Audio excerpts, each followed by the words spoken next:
Hello, this is Grayson from Team 1506C Metal Monstrosity, and this is just going to be a quick robot explanation video. To start, for the intake, we have pretty much what everyone runs, a rubber wheel intake with a ramp. Ramp leads up to the conveyor belt, goes all the way up here, and down to the clamp where it goes.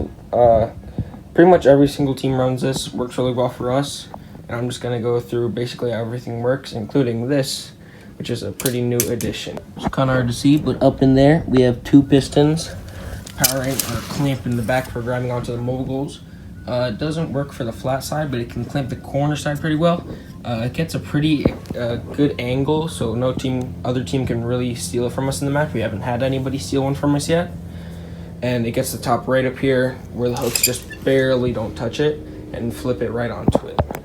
And then up here in the front, we have our intake held up with these standoffs and this part that I don't even know what it's called on both sides with a screw pivot, so it's able to pivot up and down. 600 RPM motor, super quick and reliable. Here, see if I can. There we go, goes all the way up. For the conveyor belt, we decided to run track instead of chain because I was hoping for track that it would kind of help it stabilize a little more because it's a lot flatter there. And we had to add this little guy right here because we noticed that with the mobile goals, we'd only really been practicing with this 3D printed mobile goal that I made because our school's too broke to buy the real ones, and these aren't quite as heavy as the real ones. So when we were testing, it was getting up there just fine and scoring, but when we got to the competition, it was too heavy, and so we had to add this little bracket here to get it to the right distance so it'll actually get onto mobile. But now it works really good. There we go. Gets about at the same angle as the mobile goal, so it also gets some good downward force going. That's really nice.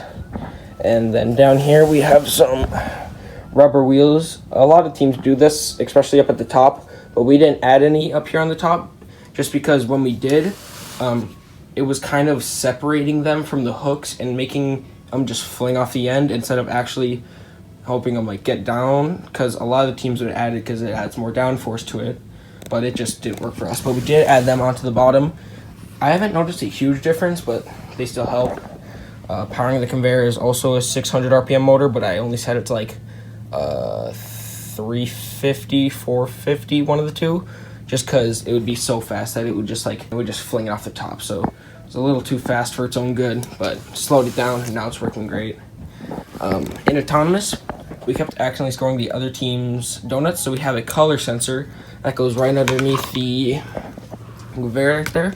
So when there's a donut coming through, it'll sense the blue as it goes by, and if we're on red team, it knows, okay, we're red, now I'm seeing blue, I'm gonna stop the conveyor belt. Now, I only have it set up for autonomous, just because I don't accidentally grab the other team's donuts, like, ever, I don't think. But in autonomous, we've never even really had to use it because we've fixed our autonomous, so it's not grabbing the other teams, but it's just an extra backup measure that works good and does its job. One thing that has been new to us this year is pneumatics. We've never had pneumatics before, but one thing that has really helped us this year, especially when getting those things out of the donuts out of the corners, because that would take an extra like 10-15 seconds just to clear them out, is this little blooper. Super simple, just pneumatic piston, pushes it down, then we're able to kind of scoop them out of the corner just like that. Really simple, just on a little screw pivot right there, seat channel, and a little bit of plastic at the end, help get a couple donuts. Has worked really well, super simple to mount on there, and it's been a really easy addition. And the thing that we have added most recently, not working perfect, but still decent, is the Lady Brown, which mounts down here onto the chassis, where it goes all the way up here and then pivots on these gears right here. And when we press one button, it'll get it up into place. The donut gets rammed into there. Then I press another button, and then it will go up onto the wall stake. Now, it has worked, but it's not the most reliable thing ever. We haven't had much time to work on it. If we had more time, I think we could get it working a bit better, but I'll just show a little video of it working right now.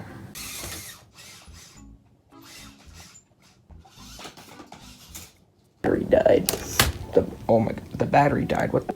Okay, sorry about that. So, with the whole Lady Brown, we have it padded with this checkered like foam from the Vex website and a whole bunch of rubber bands, because we noticed that if you have it like too much stuffed right here, it'll kind of jam it too early and won't get far enough. So we made it kind of have like a slight like ramp almost kind of thing, so it'll still have grip in those spots, but then oops, but when we get it into position here, it won't stop right here. It'll keep going until it gets lodged into these areas.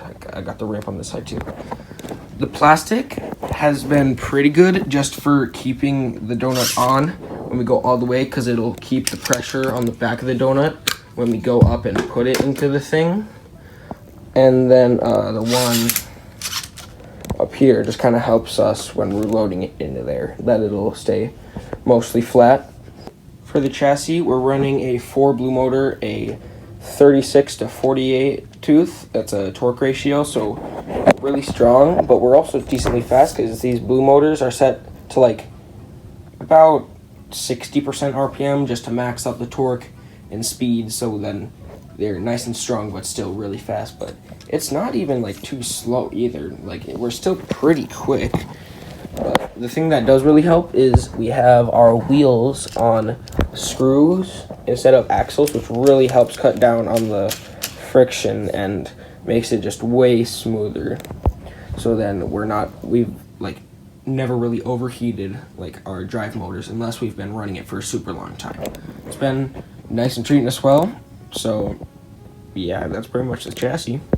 A couple little knickknacks that we have. We have wall rollers down on the corners here and on the sides. Those help for when we're gliding along the walls, especially getting into those corners. You don't want to be scraping on the side, so these will just roll right up against the wall really nice. Those have helped us in not getting caught or anything. You just have them like barely stick out the side there, but they do their job really well. We have a rotational sensor right here, so it'll track how much the Lady Brown rotates, so it knows how much to rotate each time. This big thing right here is a 3-channel, just because we didn't have any C-channel that were the right length, but they do just fine. Homer Simpson, because why not?